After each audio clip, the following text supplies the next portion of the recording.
Hello everybody, welcome to another episode of Reuniting the Homeless with their loved ones and helping the homeless people that are in need. And the weather's changing and we're moving into another season. We're getting close to winter time, and I ask that all our good Samaritans remember the homeless during this time of need, and if you can, bring some extra blankets when you leave the house. Remember, they still need water and socks and whatever else that you may think they need. Hand sanitizer. And today I have with me Bones. And everybody remember Bones. Bones is a very noticeable guy, and he is very likable. Everyone loves Bones, and he's still homeless.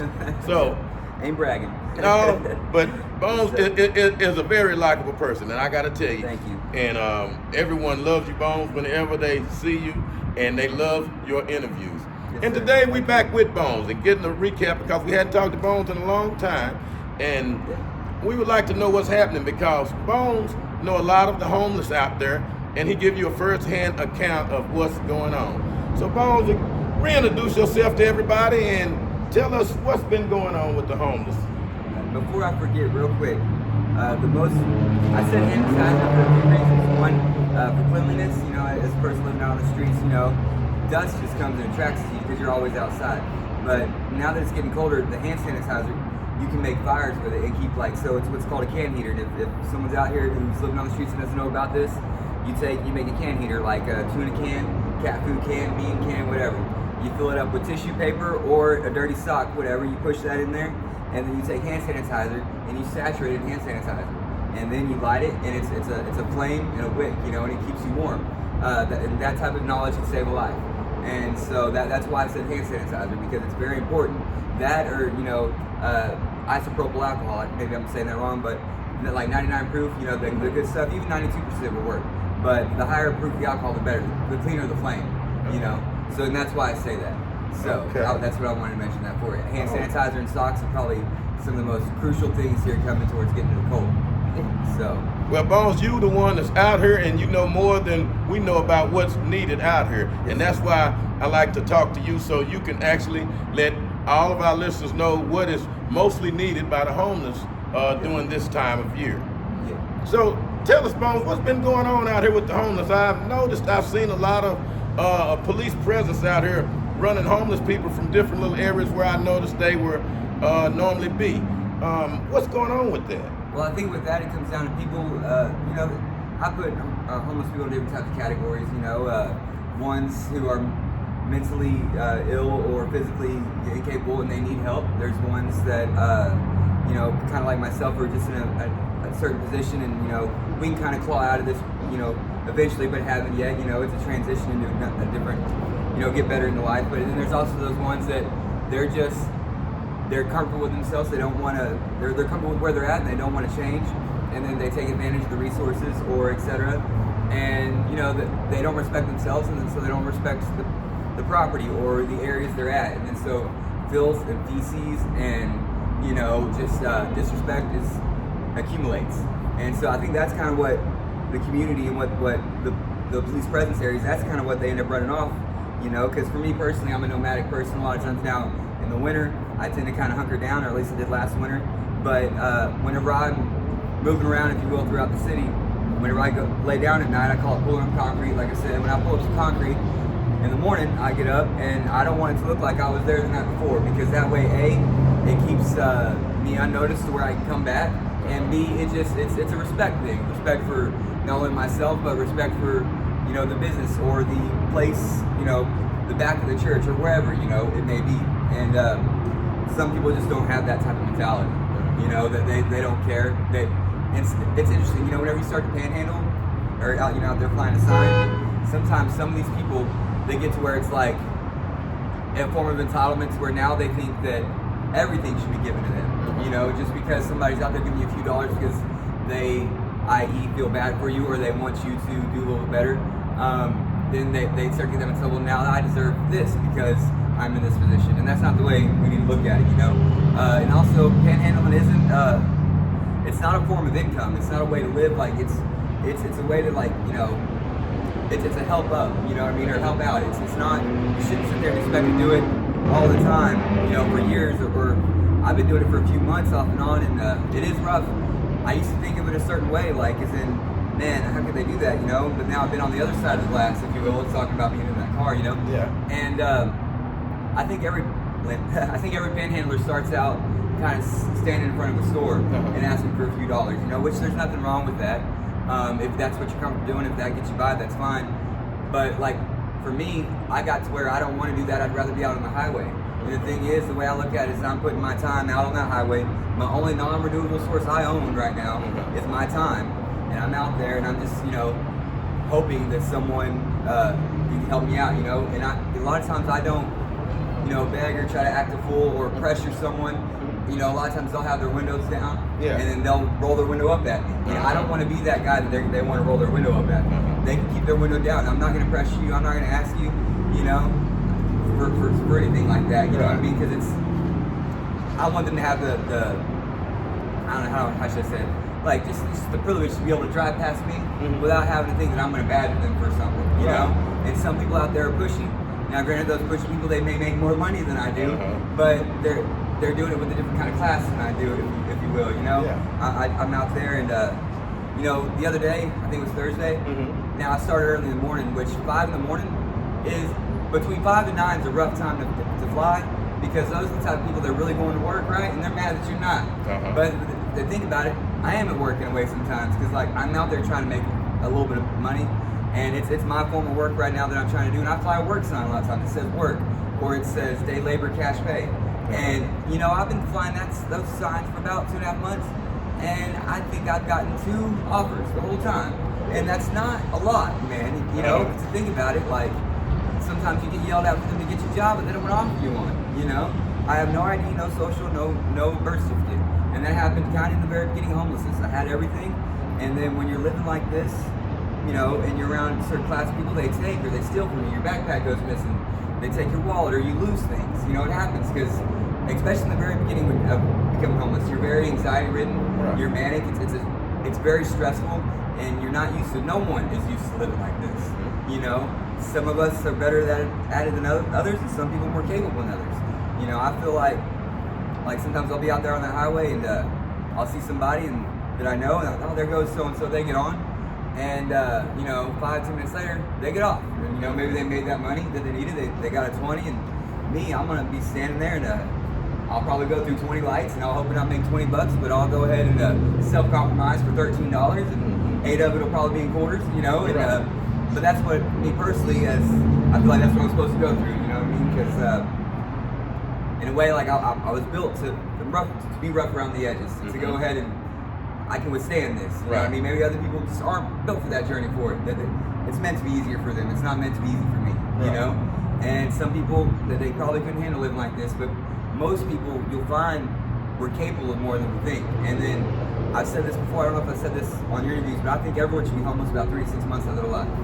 And people kind of they giggle when I say that, but they don't understand what I mean by that is you learn a lot about yourself. You learn what you're capable of, what you can live with and without, how minimalistic you can be, and just you develop skill sets that you never knew you'd have. For instance, like how to make a fire out of a bean can, you know?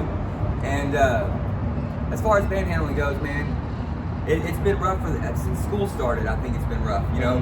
Someone told me, well, this is the 4th quarter, and I said, what do you mean? She says, the 4th quarter of like stock market style, you know? Quarterly. 4th quarter of the year. Yeah, and so, you know, everyone's worried about Christmas, and they're worried about Thanksgiving, they're worried about all this and that. They're not really too worried about that guy or woman out there on the street, you know, so much that which is, again, it's okay, you know, but we're all designed to take care of ourselves, you know. That's what you got to do. Even as a homeless person, sometimes you always have to look after yourself, because if you can't take care of yourself, you can't help others, you know. And so, but, you know, the other day, I think Thursday, like I said, I was flying, started at 5, I flew for 6 hours and made $6. Tell us what you mean when you said you flew. Like I fly a sign, so you're out there, you stand there with a piece of cardboard. I've made a few right here. So like I said, this is my day labor cash pay one I was talking about. I got a few of them in here. Just work sign, okay. Sometimes I get into things like to be a little bit more creative. Yeah, well, this one's like says surviving by your grace. That was one of the first things I kind of came up with, like by the graciousness of the people, that's how I survive. Okay. And then one guy said, no, you're surviving by your grace. And I mean, I like the way he thought about that one. This one goes pretty well. Any help is a blessing. And so what I'll do lately, I'll lean this up against my bag, right? And then I'll walk around with this one. And then I might even have another one, like this one here. This work one will be like in the straps of my bag, you know? And see on the other side it says, hire me please. Oh yeah. You know? And then I had a bike. I just got a bike and I'm running on flats. So I haven't flown this one yet, but it just says, need help getting new bike tires and tubes plus socks and a track phone. You know, that's a $20 phone. Socks are $2 at the hood store, you know? And I really don't know how much bike tires and tubes are, but they're a lot more than what I got right now. Yeah. And then I started to get into ones like that you don't see very often. Like this one says it's okay to smile. Oh, you know, let them see that. That's a great one. It's okay to smile. Yeah, this one there, I don't know if you can see because of the glare. Yeah. And this is my favorite one. This comes from a podcast that I used to listen to, but it says, be kind to yourself, you deserve it. And he actually started saying, be kind to yourself, you probably deserve it. But, you know, and that's the thing, is like, you got to be your own best friend in a way, you know, because you're stuck with yourself. And a lot of us, we judge ourselves harshly, and as you should to an extent, but sometimes you got to give yourself a break, you know, and understand that you're, you know. Let me ask you this. Yes, what do you say to people who say people that's homeless deserve to be homeless, then they could go get a job or whatever? Because I noticed you said one of the first things that happens when you're homeless is you end up losing your identification and stuff, because in the beginning you're around a lot of people you can't trust, and a lot of times you either lose your stuff or people steal it. But whatever the reason, a lot of homeless people have lost their identification. And that's one of the main things to keep you from getting a job. But you have a lot of people that will sit up here and say that people that are homeless, they there because they deserve to be there. What do you say to those people? Well, the thing is, they think it's an easy process. It's not necessarily an easy process. It is definitely a process, like, and sometimes you don't have the right information in order to, like, where do you start? If I have no ID and I have no social security card and I have no birth certificate, where do I start? Because, you know, you need like a ID to get the social. You need the social to get the birth certificate. You need the birth certificate to get the, you know, where do you start? Which one's the foundation? And I think how it goes is you get the birth certificate first. You go down there and then that costs $13 or $14. And then you have that, and let's hope you have that long enough so you can get something else, because again, I've had 4 phones since I've been homeless, a year, so that's only having a phone for every 3 months almost, you know, if you think about it. And then so, also if you've ever been hospitalized, like for instance at JPS, that's where I was born, but also I've been hospitalized there before, and they have what's called is a face sheet, and that's like a form of identification, because it shows that you are who you say you are, because the hospital records should be a form of records that they have good credentials, like that's their, what's the word I'm looking for here? To say that it's good enough quality of record keeping that you can believe them. Right. You know, it's the hospital. So that they have a good enough quality of record keeping that you can go ahead and get this face sheet, and that starts off into identification. And I think you can take that, excuse me, you can take that and go down to what's called the flag building over there down Lancaster, by a little bit before the train station, and then they'll help you. But then a lot of times, sometimes that flag building, they'll say, well, you gotta have a caseworker. Now, where do I get a caseworker? You know, you can go to Shoeworth and get a caseworker, but then again, sometimes they want you not only to go to Shoeworth, they want you to go to the PNS night shelter. And it's like, I was in the shelter for almost 2 months. That's not something I didn't feel comfortable with, you know. And I tried, and I was like, this isn't for me, and I didn't understand why necessarily. And some people who've been incarcerated will say, man, I don't like those shelters, it feels like prison. And I said, well, I've never been locked up, I have no felonies. And I said, well, no wonder I don't like it, it's supposedly like prison, you know? You know, and I don't mean to cut you off, because that's very interesting, but I've had some of my listeners call in and say, why don't the homeless people go to shelters? And I tried to explain that to them, that some of my homeless people have told me that living in a shelter is worse than living out on the streets, and they would rather live on the streets because of the way people are being treated up in there. Elaborate on that a little bit about what you know about the shelter living. And not every staff member is like this, you know, but some staff members are out there that they feel like they are above you because you're homeless and they're not. and they forget a few of them have also, they started out homeless and they, you know, now they work there and everything, and you know, so, and again, I'm not calling any staff member out, and I'm not saying they're all like that, but that's one thing. Another thing that is a big deal is bed bugs. Okay, so you don't have very many belongings or anything, and then you take them up there, and then they get ridden with bed bugs. Another thing is some people, the curfews, if you're in the program, the men's program, the curfew, at least last year, was at 8 o'clock p.m. And so you got to be in by 8 o'clock. Unless you have a job, then you got to get a pass and stuff like that. And so there's a lot of structure that sometimes people just aren't comfortable with or can't abide, you know, in order to do what they got to do.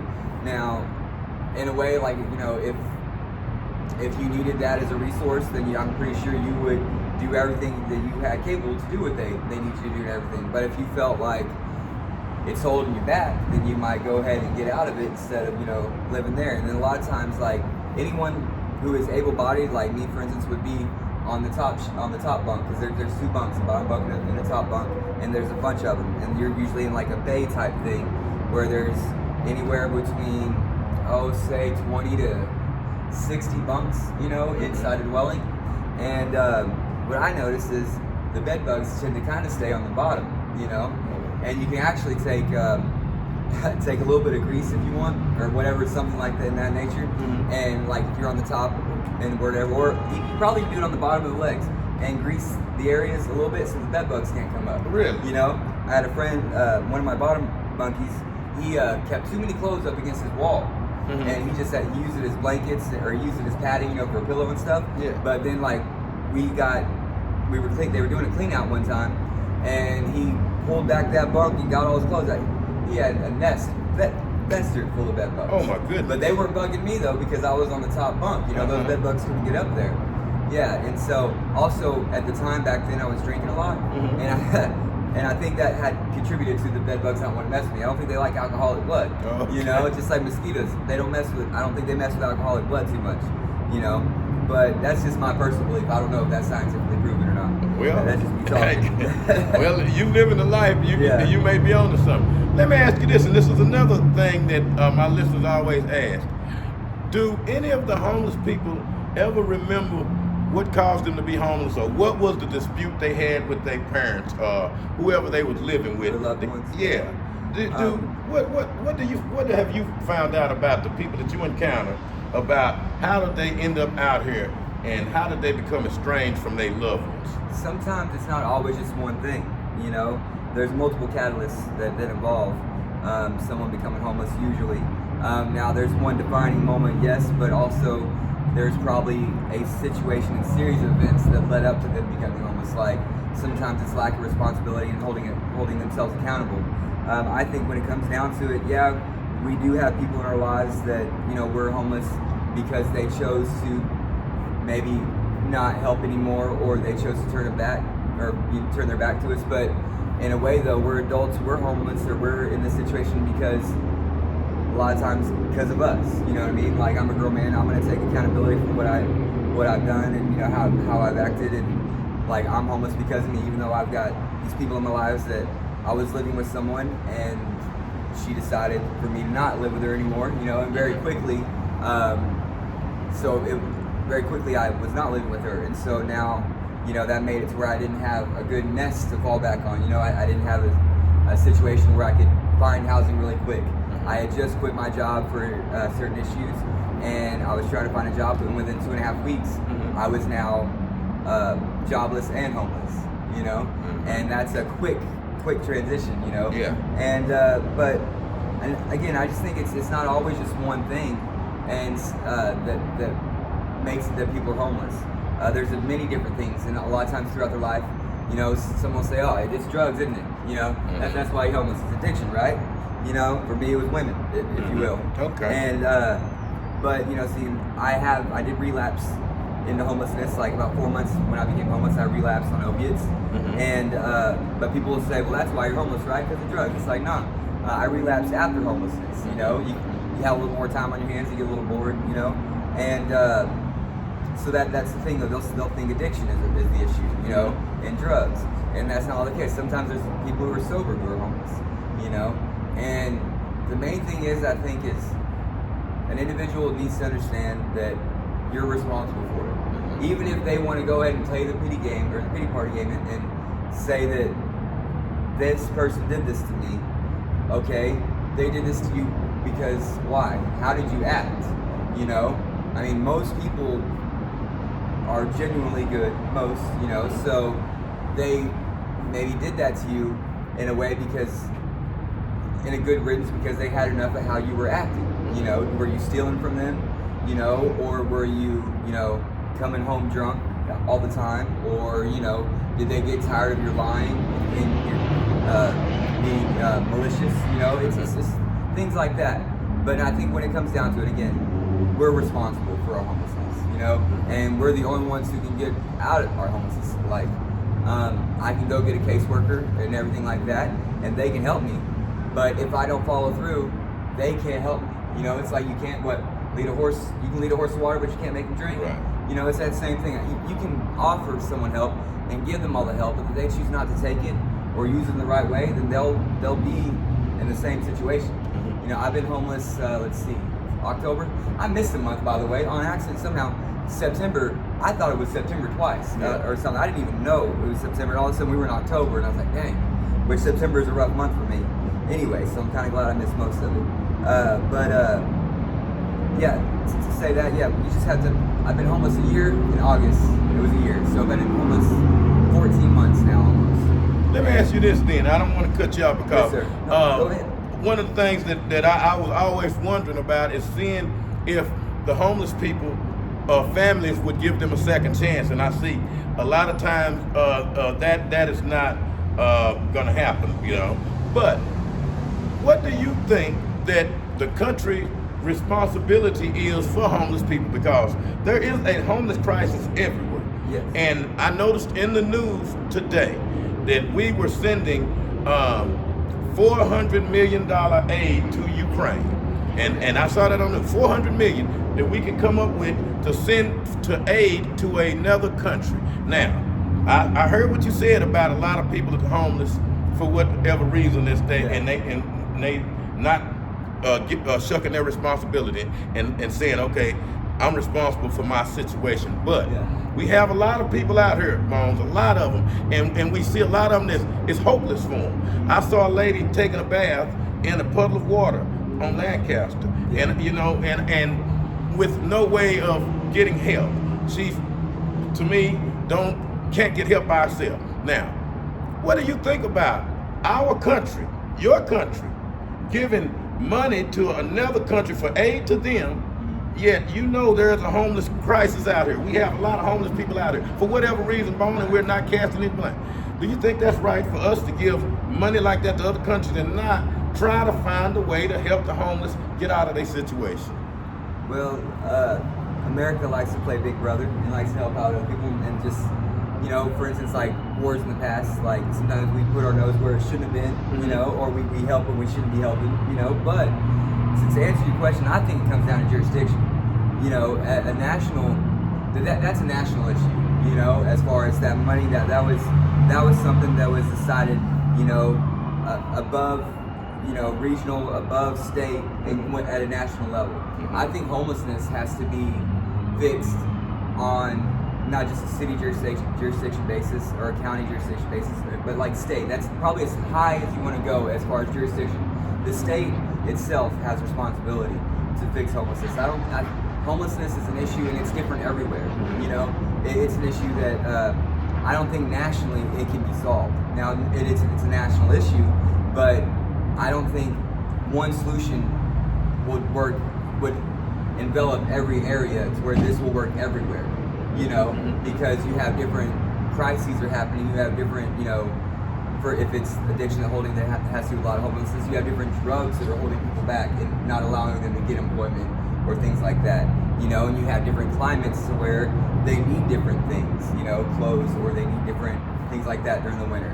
And I mean, I'm just a 34-year-old man and I'm homeless, but I just don't think, for me, and it's just like this. I'll say this, like this is an election year, right?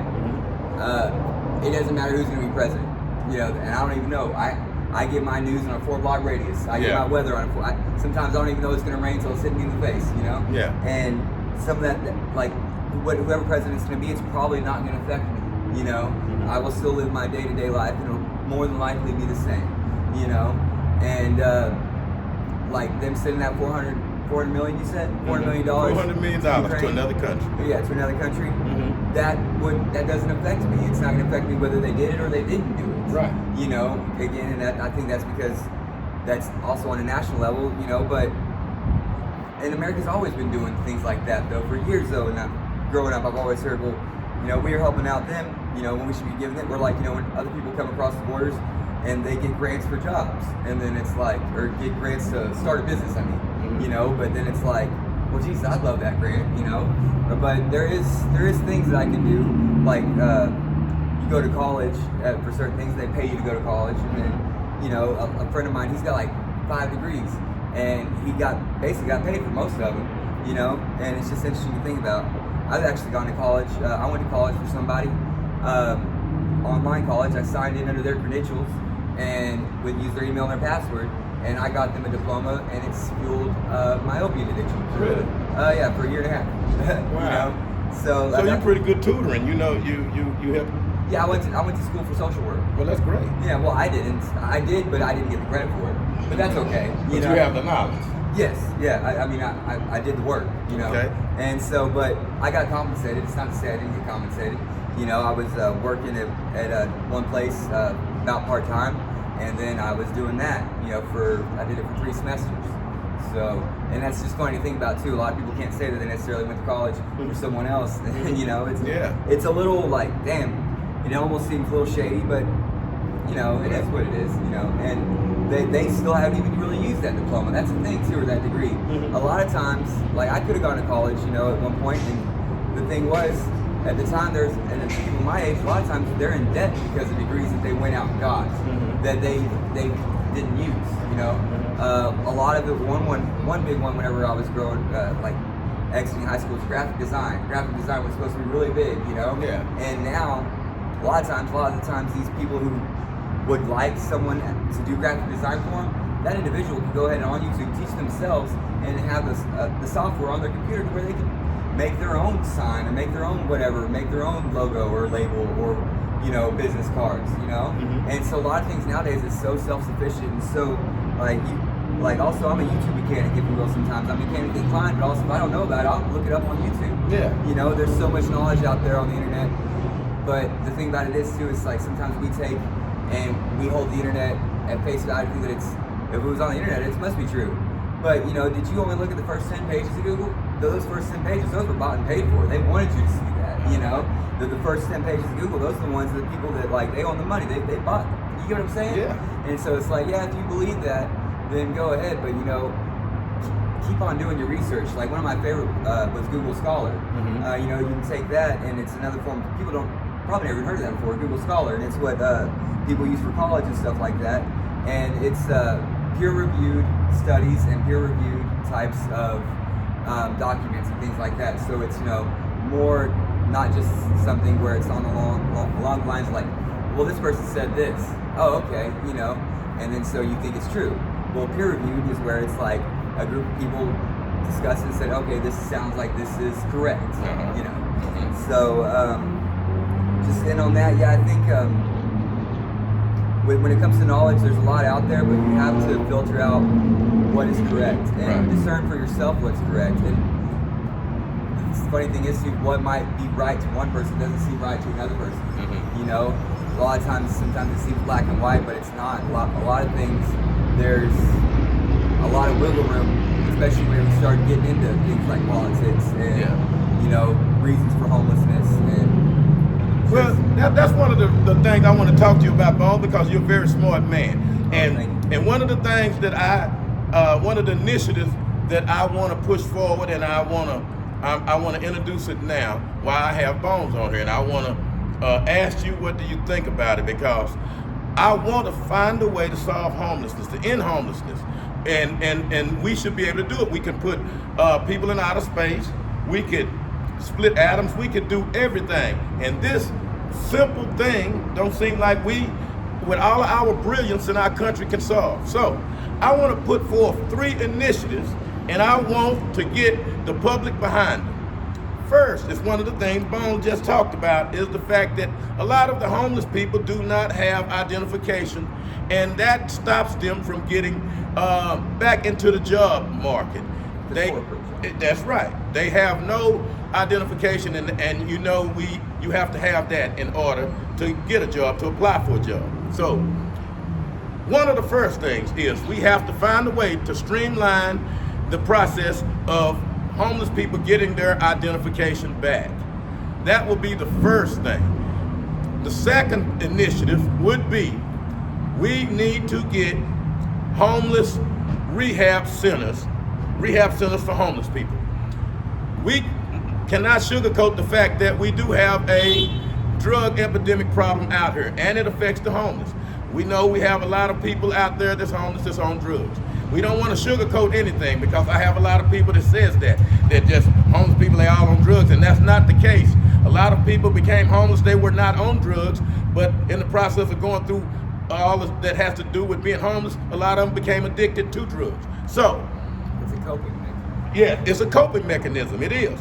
And we have a responsibility and a duty as a society and an American to do something about that. So, number 2 would be to have rehab centers for homeless, where we wouldn't have to worry about the cost and all of that. We will give subsidies to these big insurance carriers that have rehab, and that's where the government steps in. 3 would be, once they completed this, they reinduction back into society, the workforce. We'll give jobs, incentives to hire homeless people, to get them back. We'll give big companies like Walmart, grocery stores, incentives to give homeless people vouchers to get food. We'll give apartment complexes vouchers as incentives to give homeless people places to stay. We have to have some bold initiatives to solve this problem. And I just wanted to talk to Bones about the number 1 initiative, about getting all the homeless people's identification. Let's streamline that process. What do you think about that part of it, Bones? Well, like I said, it's going to come down to, like, right now, those steps, it comes down to information at first, because there's a lot of different avenues you can take, and if you're talking about streamlining it, then you want to go ahead and figure out what is the most efficient way to do that, and then get it out there to where people know. Yes. Okay, because a lot of times it's overwhelming, especially when you lose all 3 forms of identification: ID, Social Security card, and birth certificate. Whenever you lose all 3, you don't know where to start. You know, so that's the main thing. Find out where to start, find out how you get that going to where people are informed. They need to be informed on how to get identification and how to get it the correct way. Sometimes also it does have to do with, payments. Sometimes it's like, well, you can go get your ID, I think, for $26. Well, how are you gonna get $26? Panhandle and ask for money, or again, like I've tried to get a job where it's not a job that's something where I would do with an ID, but I ask people, can I do this? And sometimes no one even offers you a job. No one even says, yeah, you can move my furniture for $20. Lately, they don't even do that. Now, I think it's because I'm starting to realize that you can tell that people are squeezed tight right now. I can tell being out there, that that's how it is, because it's slowed down a lot. You can tell. Yes, it's so squeezed so tight, Bone. And I want to be the spokesman for the homeless people, because one thing that has happened with our homeless people, a lot of us feel like we have no hope, and we're here because it's our problem, and there's no one to help. But Bones will talk about how tough it is and how people squeeze tight. Yeah, we're squeezed so tight that we can send $400 million to another country for something. So I'm not talking about the people that's having hard times making ends meet. I'm talking about the government, which we love so much. See, a lot of times this is what the government is for, to step in and to help.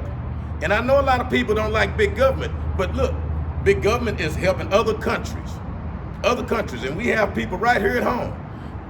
I have interviewed war heroes that are homeless right now, that fought for this country, and have honorable discharges, but for whatever reasons, they're homeless right now. And they catching hell. And it brings me to tears to see that there's no one to help, and they feel it's our problem. It's their problem with nobody to help, when it's our problem. And that's what I want the homeless people to know, that I want to be a fighter for them to get some real help. And I know that it can be solved because of all the brilliant people we have in this country. And we shouldn't be ashamed to say we need some help, and they should step in and help. And that's the only reason why I was saying that. I know everybody have personal responsibility. Yes, sir. I do. But sometimes you need help. I agree. And that's all I was saying about that. Go ahead, Bones. I was just saying, it also, you say sometimes you need help. It takes a lot to ask for help, and it's okay to ask for help. It takes a strong person to ask for help, because a lot of times it humbles you. It takes humility to ask for help, is what it is, because a lot of these things, especially when I call it a certain status of being. That's what I call homelessness. You're in a status of being. When you're in a certain status like this, you need help sometimes. You can't do it all yourself. And living homeless sometimes becomes, when you start to get groups of people together, it almost becomes very tribalistic. As in it's funny too. Sometimes I feel like even living homeless, especially you feel it in the winter, it's closer to more natural than trying to live that way that society would have you live. Like, for instance, like you're running up a $400 electric bill to keep yourself warm, and I got a tent and a fire. Yeah. And I'm colder than you are, but I'm surviving. I mean, lately Texas has been freezing in February a lot, and last February I was homeless. It's my first winter, and I survived inside a 4-man tent with a camp heater and 2 sleeping bags. I was inside 2 sleeping bags, like one inside the other, to stay warm. And whenever it got really cold, I laid there and I tried to sleep the whole time, and I just was sleeping. And the cold, it makes you slow, and like for me, I have a lot of body fat, so like it makes me hurt. The cold, it was so cold, like it hurt, and I didn't have the right proper shoes. I was wearing water shoes, like galoshes, Mm-hmm. and they're great for the fall and any other time. But whenever it starts to freeze, there's no insulation on it. It's all rubber, so my body heat could not heat up those shoes good enough to keep them to where they did not hurt, But how did you panhandle during this time? I wasn't a panhandler. I wasn't a panhandler back then. I didn't panhandle. I didn't start panhandling until about a little bit after that freeze is when I started. Yeah. So when that freeze happened, Bone, how did you eat? How did you make money to survive? Well, I lived in an area where I lived near a park, and at that time this church group came by two times a week, and they would deliver food and stuff. One hot meal is every Tuesday. They deliver one hot meal, and they'd also deliver snacks and things like that. And then I would go to food pantries that are in the area. This was all off Rosedale, really. I'd go to food pantries and closets, as in to get clothes and stuff. And that's how I survived. Someone told me the other day that I'm one of the most knowledgeable persons when it comes to resources like that, and that's how I think. He said, no, don't sell yourself short, man. Like, you're really good at knowing how to take care of yourself and knowing where to get these things that you need done. And for instance, there's the Bethlehem Center over there behind 7-Eleven that's near the library. You also have over on East Humboldt, which is near the Bethlehem Center. There's a church that helps you out once a week. You have Galvez, which is over there, I think, down South Riverside. You also have Love and Light Church, which shows up at Glenwood Park on Tuesdays. That's the one where I live near outside of Glenwood Park, and I would come there. Love and Light Church shows up at 4 locations throughout that night. And so if you miss it at 7:30 at Glenwood Park, you can catch another one at Lancaster, another one on Penfield, and they show up there, There was also this one lady, she's a nice lady, we called her the snack lady, and she showed up by Beautiful Feet, which Beautiful Feet is another resource over there, also East Vickery.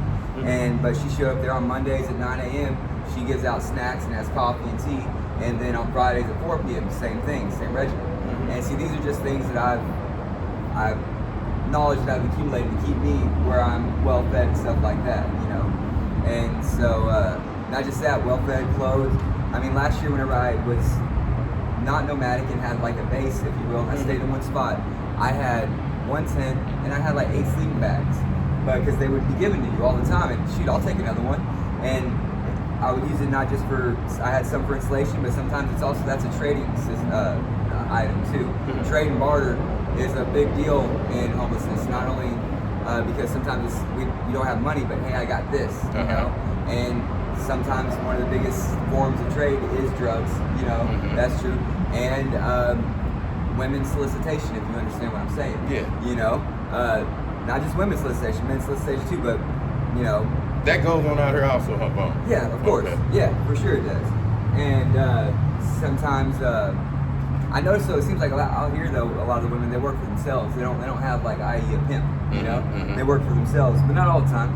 But a lot of times that they work, and when they work, they don't have someone that takes care of them like that. They take care of themselves out there like that, which it's tough. Yeah. You know, for sure. They live in tents also, or they live all over the place. The ladies, the women. They live near hotels, bro. They live near hotels. Okay, You gotta right. understand, So it's the bro. men mostly in these tents on the outside. Not huh? always, no. Women live in tents too. Yeah, and the women that are out here a lot of times, a lot of them are strong. They're tough. Sometimes they're stronger and tougher than the men are, because again, they are preyed upon. They're as predators, you know, and they are looked at a certain way, like they might be looked at like they're weaker, and so then they have to show that they're not, you know, if that makes sense. Yeah, it makes You know? sense. And you know what, Bone? I gotta ask you this because I know my listeners are thinking this same thing I'm thinking. You are a very intelligent and smart person, and you know, and anybody can tell that by listening to you talk. And I'm not trying to flatter you or nothing, and try to butter you up. I'm saying that to say something because you're not seriously. And anybody can tell by listening to how you talk. You have recall on so many different things, and I tell you have a high IQ. What they would want to know is, how could someone as smart as you, Bones, as smart as you, be homeless? And they think you should be a CEO of a company or something. You know, now I'm just saying, and a good job working. So you get what I'm saying? Yes, sir. So Bones, tell us, how can somebody as brilliant as you are, and I'm not saying that lightly because you are smart and it's obvious. Tell us, how did you actually end up like this, where you were homeless and you don't have you a nice house, a nice car, and if someone as smart as you can't overcome? Tell us, Bones, because I'm dying to find this out, because listening to you, I feel I'm in the presence of a guy that's a genius. Now, I don't know one thing, that a lot of times smart people end up in places for whatever reasons. Yeah. But I'm dying to find this out because, man, you can advise people on things with great advice. You have knowledge on a lot of things. And how did you end up here, Bones? Seriously. Seriously.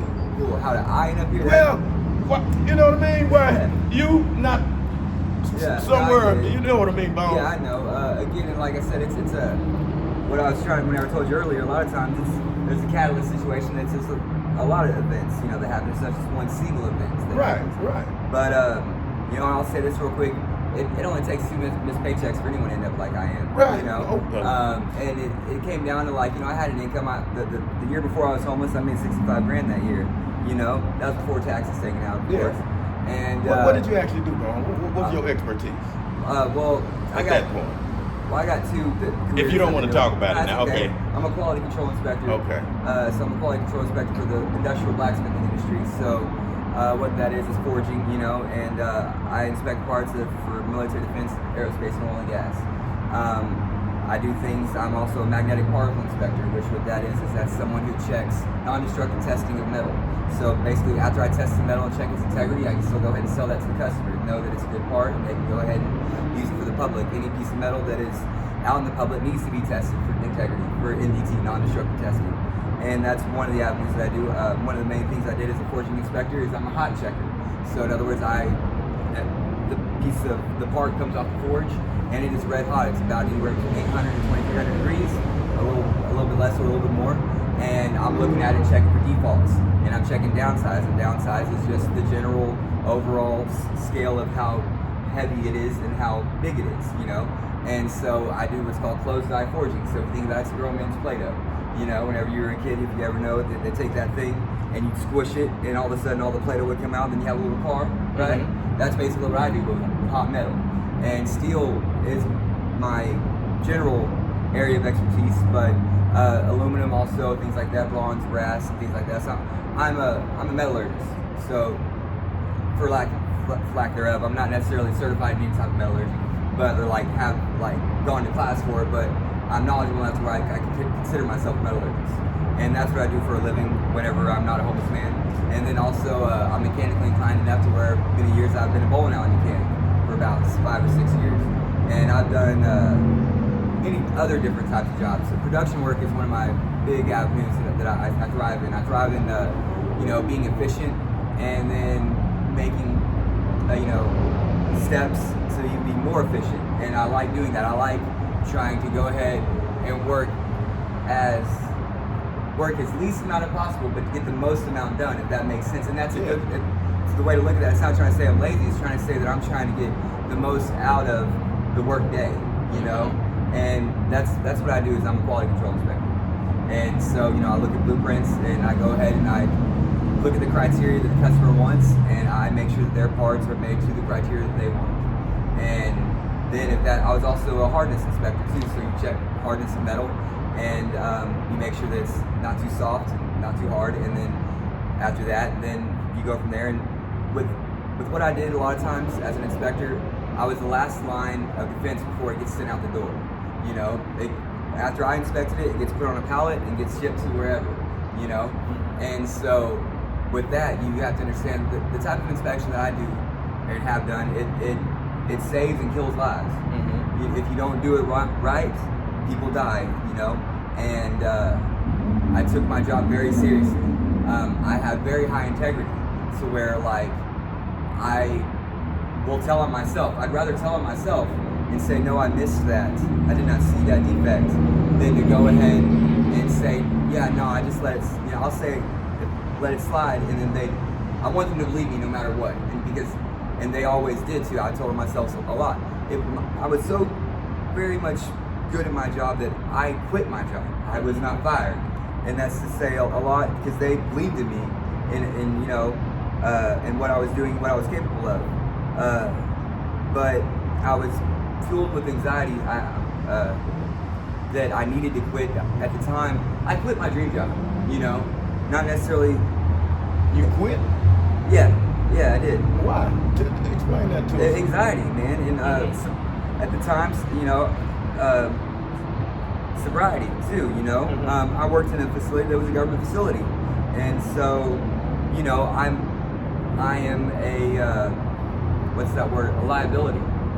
You understand? So I'm an addict, but I'm a functioning addict. Mm-hmm. You were a functioning addict while you were working. Yes, sir. Okay. Yeah, and they used to say, Bones isn't addicted to any substance; he's just addicted to not being sober.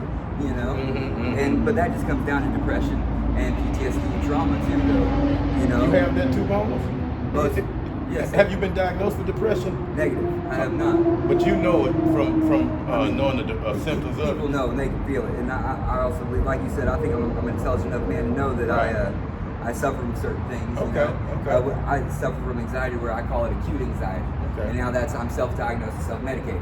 I use opiates as a form to go ahead and stave off some of my anxiety, which most people would use, benzos, which is Xanax, Valium, Klonopin, and they would use those to stave off anxiety. I'm not a big fan of Xanax. Xanax and opiates killed my mother in a way, or she killed herself, but they contributed to her death, and she had COPD. One of the things one of the big traumas in my life is my mother passed away in the room behind me, and then I found her dead. Oh my goodness, we're sorry to hear that, Bones. Yes, sir. It's okay. She died 9/25/21. That's why I said September is a rough month for me. Yeah. And so that is a form of trauma that I tried to bring her back, and it was already too late. And I told the 911 dispatch said, I don't know, she's blue in the face, but I think in a way she said you have to. She said you have to in a way in the form to kind of save me from myself, to say that if I didn't try, I probably would have not forgiven myself for not trying. Yeah. And so going through that trauma, after that I developed I already suffered from a little bit of anxiety, somewhat, but after that, that trauma, the PTSD that formed, was a very chronic anxiety disorder. When anyone loses their mother, in any way, it's devastating. But also, I think when you lose that form of love in your life, you lose a form of security that you'll never have again. Yeah. And for me personally, when I had to deal with it the way that I did, it manifested into a form of disorder that I haven't exactly learned to cope with, effectively and healthily, I guess. You could trace a lot of your problems back to that traumatic incident. Well, some of that, and then also, the relationship that I was in before homelessness became an abusive relationship. It was very much an emotionally abusive relationship. I was also codependent, and it was toxic, and then also she became physically abusive there for a while too. Not This so is your much girl. so. This is your girlfriend you're talking about, Bob? She ain't gonna say that, but we lived together. Okay, You know what I mean? Like, yeah, we lived together. So she was physical and abusive to you, Bones? Yes, putting sir. her hands on you? A little bit, yeah, 3 Oh, my times. goodness.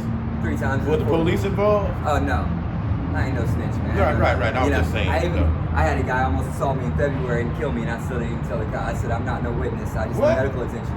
Is that when you said they threw some firecrackers? No, that was a later incident. No, that was back whenever I got assaulted with a sledgehammer type object, and I had 3 small lacerations, 2 broken ribs, and the top of my foot was broken. Oh my goodness, Bones! You are really living a rough life out here. We're all living rough lives, I agree, See? But I'm no victim, Wow, that's amazing, Bones. You don't make no excuses for this tough life. Nah, because I'm built for it. Yeah. I'm built for this. As in my ex used to say, I'm built for abuse now. I don't like that. That's the word someone that comes out of the sadist's mouth. Mm-hmm. But yeah, in a way, she's kind of right. I'm built to suffer, and that's a good thing though in a way because we choose our suffering though as well. Mm-hmm. And I'll say this: I might have said this on your show here before, but you choose how you suffer. And what I mean by that is you can go ahead and get up every day and about 4 times a week, you go ahead and choose to work out for an hour and a half. Mm-hmm. You're suffering through that regimen of working out. That it's not fun, but we do get addicted to that too. Yeah. Because neurons and chemicals are firing that we do enjoy. But also, and after that, you live longer and healthier. Or you can choose to not do that, and then you're going to suffer in another way. And when you're about 70 years old, you might be overweight, diabetic, and you have certain ailments that if you only would have taken care of yourself, you would not suffer in that way. So we choose our suffering. You choose how you suffer,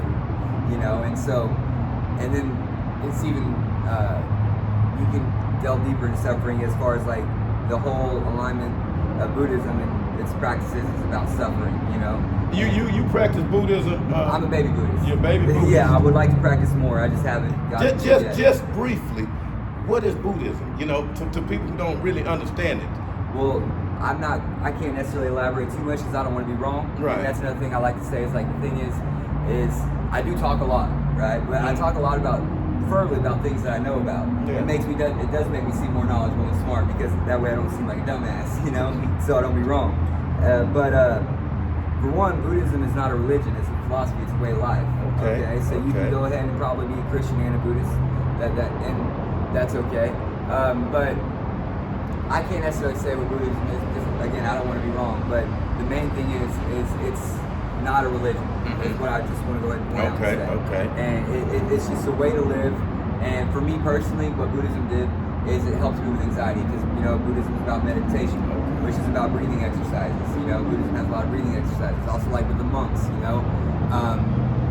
I believe in things like resonance and frequency too, very much so. You say resonance of frequency? Resonance, how we resonate, and the frequency that we are, So for instance, you have, there's low vibrational states and high vibrational states of being. Sometimes depression is a low vibrational state. Mm-hmm. Alcoholism is a low vibrational state. You're in a low vibrational being, and you have high vibrational states. Okay. And so there's acts that we can do. For instance, the monks figured out the word Om. Mm-hmm. Om. That's putting off vibrational frequency, resonance, and that can help to raise your vibrational frequency, raise your vibrational state. You understand? So and the higher we go into this, it's the better you feel. But there's also things that we do in life that keep us in lower states of frequency. You get where I'm going with that? Yeah. And I believe also there's high vibrational beings and low vibrational beings, and what I would say, energy vampires. And they may not mean to do it, but you have some people who they just kind of take from you. They take your energy of vibration. For instance, have you ever just sometimes let's say you all of a sudden now you're empty in a room, right? And Yeah. there was just a group of people there. And now you're alone in that room and it just feels empty and you're tired. That's because you probably had a lot of people who were energy vampires who just took energy and took wellness from that room and took wellness from you if you're that type of person, you know? And then you have people who are high vibration beings, who they just, you have those types of people who just, they're like, it's like they're lights, they shine light, And so, but again, you also have to have both, because it's you have to have a positive and negative. You can't see light without the dark, right? And so, and you wouldn't know if it was cloudy if it didn't, if the sun didn't shine. You wouldn't know it wasn't going to rain if it did rain all the time. Exactly. And so, I'm not trying to say those people are bad, but, and I think everybody can be an energy vampire sometimes. That's what I call it, But real quick, to just realign back to what I was saying, when it comes down to like Buddhism and stuff, I think it's just about trying to raise your vibrational state and understand that we have like a duty to become a more higher consciousness and higher vibrational being, and that's what I'll end it at on that. Yeah. So, and there's many different ways to do that, and so, and me personally, I came to Buddhism whenever I was suffering from high anxiety, and it has helped me. I like to meditate in the bathtub. Well, since being homeless, I haven't owned a bathtub in a while. No. I actually realized I'm gonna say this is gonna be unrecorded, but I noticed I hadn't had an actual shower in a year. I bathed myself, I used to have a bucket and water, but I haven't taken a shower in a year. So that's rough. But I'm actually pretty cleanly. I take care of myself, and I don't smell. But yeah, that's definitely that was enlightening. No, right. Oh, so the bathtub is a good place to meditate for me personally. For you personally, because what I'd like to do is I get my ears under the water, and you feel that almost like womb-like state. Yeah. And it just helps me kind of block out everything that would be something that could be a distraction, because really meditation is the act of not thinking. Or if you want to take it there, but then if you want to think about something, then that's not meditation, that's object manifestation. Oh, really? Object manifestation. Manifestation, yes. Manifestation. So, like, if you want to think about something and you're like in that, say, meditation state, but you're trying to think about something, that's manifestation. You're trying to, like, come to light that this will happen in your life, And so that's different from meditation in a way. But yeah, meditation is the act of not thinking, which is something that's very hard to do. If I tell you don't think about an elephant, what are you going to do? Think about elephant. Exactly. Yeah. I see. So it's very hard, and that's why people practice it for years and years. And I'm not good at it. But it's been helping you in your journeys out here while you've been homeless. Yeah, somewhat. Whenever you can get a chance to do your meditation. Well, some people say meditation and prayer are the same thing. I don't necessarily agree with that. That's my opinion. But whenever I try to, yes. Also, another thing that would help would be journaling. Journaling and record keeping of your thoughts and everything like that is something that does help people. As far as people have told me a lot of times that I would make a good psychiatrist or whatever like that, and that might come from me, like whenever I worked for that lady for social work and stuff, and also just I like to be a good listener and I have high empathy, and so empathy and sympathy are two different things. But I'll put myself in their position and go ahead and try to understand what they're going through. But one of the main things I like to do is go ahead and try to help people, since I'm very linguistic and I love words and everything like that. I'm a lyricist and things like that. I like try to help people go ahead and put what they're feeling into words. Because a lot of people, sometimes they can be the most brilliant person in the world, but if he can't explain himself, he wouldn't know. Right. And so I like to go ahead and try to help people explain how they're feeling, and put it into words, and then go ahead and now, if you know how you're feeling, let's try to form a regimen or create an outcome that can affect you positively, so that if you're having an issue that is hindering you, how do we overcome that, And so I love trying to go ahead and basically help people form sentences effectively, so where, and a lot of times about their, disorders or anxieties or whatever they have going through. And that's something that I've noticed I'm very good at, is trying to help people put into perspective how they feel and how to get it out, because sometimes they don't, I feel this way but I don't know what it means. Okay, well let's start there. Yeah. And that's just something I like to do. Wow, I'm gonna ask you though, Bone, do you help people out on the streets with this? Because it seems like that could get to a lot of their problems and help them understand why they're going through this and how they feel the way they feel. Because I know there's a lot of people out here that has anxiety, and if they were to do like you do, they would find have a coping mechanism to that if they knew how to meditate and compartmentalize things like you. Like I say, I have not met anyone that is as positive as you and as motivated as you, and to have to overcome all of this type of stuff, Bones. And people should really marvel at how you are able to live like this and not make excuses. And I've never actually, Bones, seen you really out here begging off nobody. You panhandle and you do that, and you go on and be proud. Anyway, I'm just saying that for all of our listeners to understand that being homeless is serious, and we have people out here that are very intelligent and is homeless for whatever reasons, and we are not here to cast judgment on anyone, just to listen to them and to help out whenever we can. And we're going to talk to Bones again, because one of the things you found out with Bones, that he's very knowledgeable and he can tell us a lot of the things from a first-hand point of view to where everybody can truly understand it. So Bones, I really appreciate you taking time to talk to us today and to tell us about everything that's been going on, and we look forward to hearing from you again. And everybody look forward to seeing Bones again on our Homeless podcast, which we're going to have, that will be hosted by Bones.